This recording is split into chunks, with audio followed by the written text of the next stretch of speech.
So let's talk about the third version, right? The third, the final edition of this tune.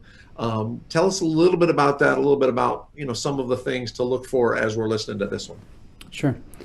I just right before I go talk about that, I want to kind of address what you said, Jeff, about these things, this technique, if it's new to you, really is true of any style or technique. It doesn't happen overnight, and in honesty, it doesn't happen in 1 week.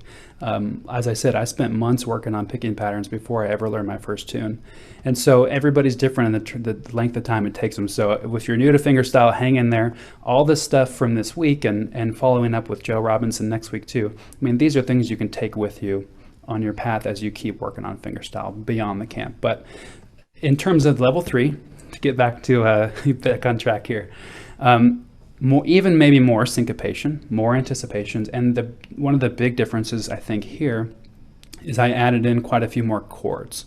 So I'm still thinking about my chord shapes because the chord shape allows me the bass, the chord tones, and the melody, but I definitely kind of reharmonized it. I threw in quite a bit more chords that are going on, which you'll see. And I think that's primarily one of the big differences is the reharmonization, more chords.